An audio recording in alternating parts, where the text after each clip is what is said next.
So this is the urinary system. Really, the urinary system from an anatomical point of view is very straightforward. It's pretty simple. There's really the kidneys, which are the organs that produce the urine, that they're the excretory organs. They take nitrogenous waste out of the blood and put it to the outside of the body. There's a bladder, the urinary bladder, which is a storage reservoir. Uh, and there are some tubes that join the kidneys to the bladder called the ureters, and there's a tube that joins the bladder to the outside, which is called the urethra. And that's pretty much it for the anatomy. Uh, we find the kidneys attached to the body wall, kind of right mid-abdomen. They're retroperitoneal. Uh, they they're the things that filter the blood. So there's a very, very good blood supply going to them. So these are the kidneys here, left and right. This is the ureter that passes down into the bladder, and then the bladder passes to the outside via the urethra. So what do the kidneys do? The obvious thing is that they get rid of metabolic waste. They help regulate iron levels and things like that. They regulate the amount of blood that we have, because when you produce more urine, you have less blood. So they can regulate blood pressure in that way. They regulate the chemical composition of blood. So they take out any excess or of anything, calcium, sodium, anything like that. And they help regulate the pH of the blood as well. The blood, as we know, is 7.35 to 7.45 is the pH, very narrow range, and the kidneys are very responsible for that.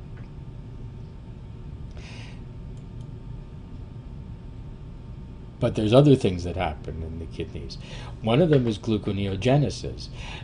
The kidneys are able to produce glucose from non-glucose substances, especially proteins. We need this because the central nervous system requires glucose to make ATP. It can't make ATP out of anything else. So gluconeogenesis is a very important thing. It's mostly done by the liver, but the kidneys contribute as well. Most people don't think of it, but there's a very important endocrine function of kidneys. We've talked about a little bit of it. The kidneys are what release erythropoietin that cause red blood cell formation in the bone marrow when the kidneys have any anoxia, lack of oxygen. They also regulate blood pressure with a hormone called renin, and it's the renin-angiotensin system.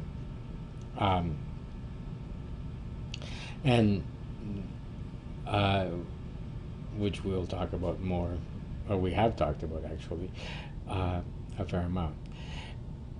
Kidneys are involved with the activation of vitamin D as well.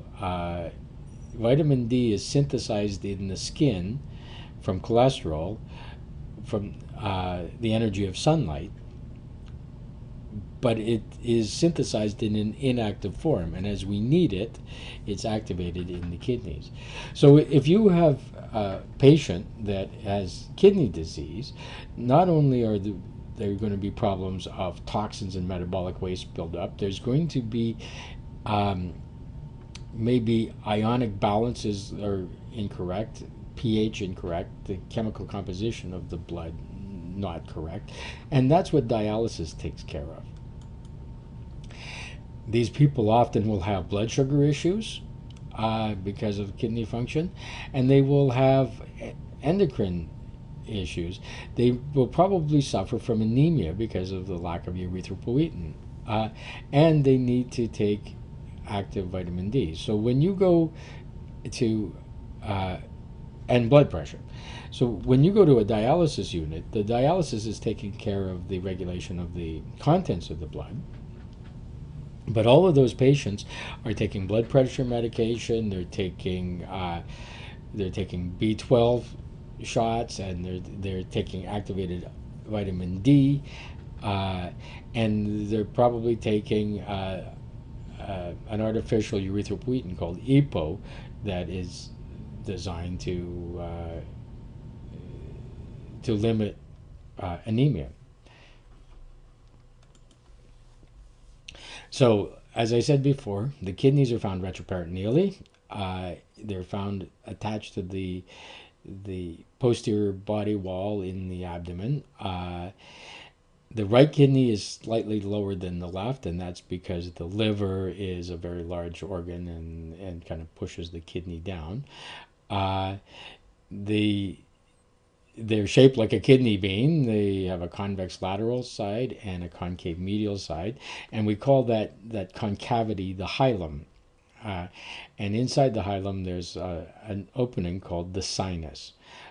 So when we look at the ureters, the blood vessels, the lymphatic vessels, the nerves, all of that, they enter and leave the kidney via the hilum. Now, the kidney is supported in its place by three layers of tissue. There is uh,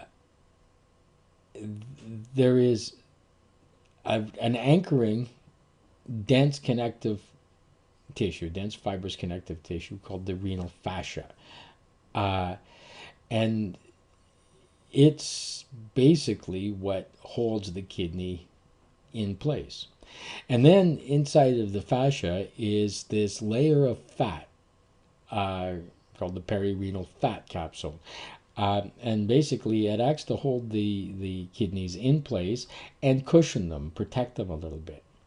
It's a big problem if some people lose weight quickly that their kidneys may sag and the ureters kink. You have to be very careful about that. The fat is not being used to store energy, but instead as kind of packing to cushion and the kidneys. And then there is a fibrous capsule that that kind of keeps the kidney separated from the surrounding tissue. So when we look at it, it's on the posterior surface. It's right here. It's retroperitoneal. So there is a fascia inside of the serosa.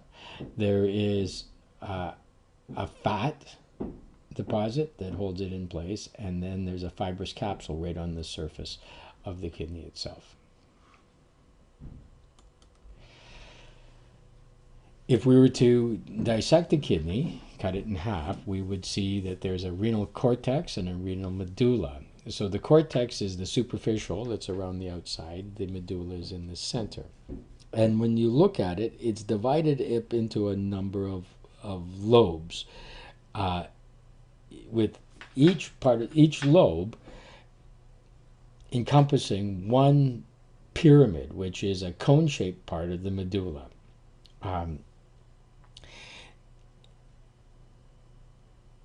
So really, a lobe is that pyramid with the cortex that surrounds that pyramid.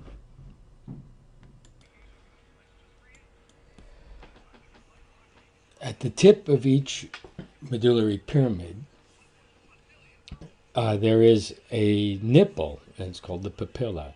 And the pyramid is where the urine is actually produced.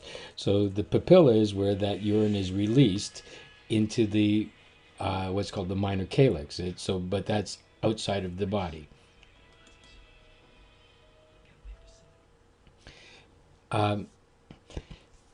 All of the calyces, all of the cups that catch this urine that's made in the papilla flow together, and they end up in a funnel-shaped tube within the kidney called the renal pelvis. And the renal pelvis is continuous with the ureter that will take it down to the bladder. An important consideration is that once the urine has exited the papilla, it's now outside the body. The lumen of the pelvis and its structures are outside the body. So we call the cups that catch the urine the calyces, calyx. It means cup. There are minor calyces that belong to each papilla, and then the minor calyces drain into major calyces, and then the major calyces drain into the pelvis, which then drains into the ureter. It ends up looking like this. The drawing's easier to see than the dissection, than the photograph, but basically this is a pyramid. There's a papilla. This is the calyx that catches it. There's another one here, another one here, another one here. So those are the minor calyces. And then each of the minor calyces comes into a major calyx. So that one, and this one all go into this major calyx. This one, and this one go into this major calyx, and then that all comes down into the pelvis.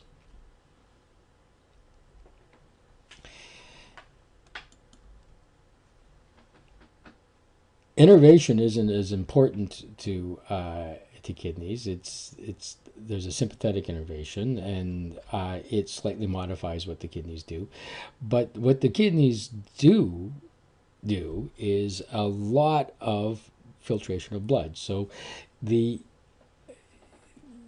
kidneys actually take 1/4 of the cardiac output, and so 1/4 of the blood that leaves your heart in a given minute will end up in the kidneys with each passage. So it really takes about, theoretically, it takes about 4 minutes to have passed all the blood through the kidneys. So it's really important. The blood supply is very important. And we can follow this along. So the blood enters the kidney through the renal artery. Now, the renal artery then branches, and it sends blood to each part, and then it branches, and then branches and branches and branches until it gets down to each nephron, which we'll talk about in a minute. The nephron is the functional unit of the kidney. So if we look at it, blood leaves the aorta into the renal artery, and then when it enters the kidney, there's kind of one branch goes to each major calyx, and that's called a segment. So that makes it the segmental artery. So all the pyramids that end up draining into the same major calyx is a segment. So they each have their own blood supply. Then the segmental artery sends off a bunch of branches that go up in between each of the lobes of the segments. So it's called the interlobar.